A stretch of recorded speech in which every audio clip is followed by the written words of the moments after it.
Meghalaya honeymoon murder mystery में लगातार कई सारे चौंकाने वाले खुलासे हो रहे हैं, तो दूसरी तरफ राजा के परिवार वाले भी लगातार कई खुलासे कर रहे हैं। इस वक्त में राजा के भाई सचिन रघुवंशी हमारे साथ मौजूद है, सीधे उन्हीं से बातचीत करेंगे।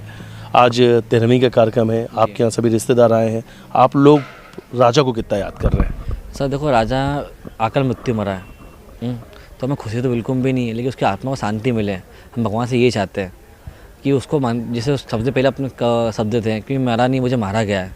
ये क्या पता कैसे मुंह से निकला और मैंने इसको लिखवाया और बेना बनवाया मैंने, तो ये कहीं ना कहीं जो आत्मा है ना उसकी अभी भी वो है कि मैं भैया कैसे मर गया। मेरे को तो जीने की इतनी आस थी, मैं जिम जाता था, कसरत करता था, सब कुछ करता था, लेकिन उस लड़की ने आज उसके प्यार के लिए कि उसके पापा को अटैक नहीं आया, उस चक्कर में उसने अरेंज मैरिज करी, लव मैरिज नहीं करी। उसके पापा को बचाने के लिए उसने मेरे भाई को मार डाला। तो किस तरह का षड्यंत्र है। मैं तभी नार्को टेस्ट की मांग कर रहा हूँ कि नार्को टेस्ट की मांग की जाए। नरबली जैसा शब्द का इस्तेमाल, नरबली का शब्द इसलिए इसमें आता है कि ये शब्द उन्हीं पैदा करवाया हाँ मन में। पापा ने उल्टी फोटो टांगी तंत्र मंत्र से, बेटी लेके गई थी उसको शिलोंग, वहाँ भी तंत्र मंत्र होता है मंदिर पे वाले। तो ये मतलब मैं क्या कोई भी इंसान हो वो सोचना मजबूर हो जाएगा इस बात के लिए कि बात आकाश से रही। तो आपको लगता है इसीलिए आपके भाई की बलि दे दी गई? आप ऐसा मानते हैं इसलिए सोनम ने ये बलि दी है? सर देखो, वो तो उनको पापा को बचाने के लिए उन्होंने मेरे भाई की बलि दे दी।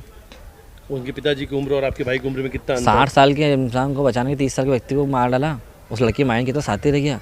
वो 14 इंदौर में लेके चली भी गई जिस टाइम पर इंदौर आक्रोश में था। उसमें हिम्मत कितनी है, इसलिए मैं नार्को टेस्ट की मांग कर रहा हूँ। नार्को टेस्ट सोनम का नाम और किसका होना चाहिए? सोनम का सबसे पहले सोनम का और राज कुशवाहा का किया जाए, उसके बाद सोनम बोलेगी तो अगले दिन का नाम लेती है उनका भी किया जाए। अच्छा, आज राजा की 13वीं है, लेकिन अब कई सारे तस्वीर भी सोशल मीडिया पे वायरल हो रही, मंगलसूत्र पहनाते हुए, सिंदूर से मांग में भरते हुए, ऐसे कई तस्वीर जब आप लोग आज देख रहे हैं। तो जो फोटो देखी उसमें से एक फ़ोटो भी ज़्यादा गौर किया मैंने कि जब मांग भराते हैं तो लड़की की मन में वो खुशी रहती है, तो मांग भरता उसके मन में खुशी बिल्कुल भी नहीं थी। हाँ, आप भी देखना फ़ोटो, मतलब मैंने वो फ़ोटो भी ज़्यादा गौर करा है कि ये जो 3-4 लंबे से होते हैं जिस टाइम इंसान उसको नोट कर सकता है।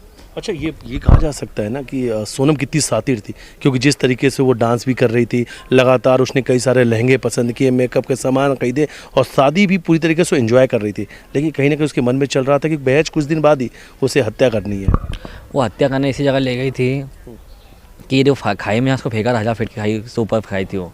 राजा की किस्मत थी 200 फीट पे बेचारा मिल गया, नहीं तो वहाँ से जिस जगह फेंका था वहाँ 2 दिन में कंकाड़ बन जाता कि वो इतने कीड़े मकोड़े इतने जानवर नीचे कि बॉडी तो मिल ही नहीं पाती, उसके जो इसका मिशन था वो सक्सेस हो जाता।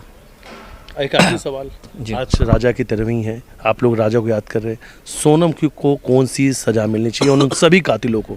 देखो सर, फांसी तो माफ़ हो जाती है, इसको आजीवन कारावास जब तक इसकी मृत्यु नहीं हो, जब तक वो जेल में खा जाए।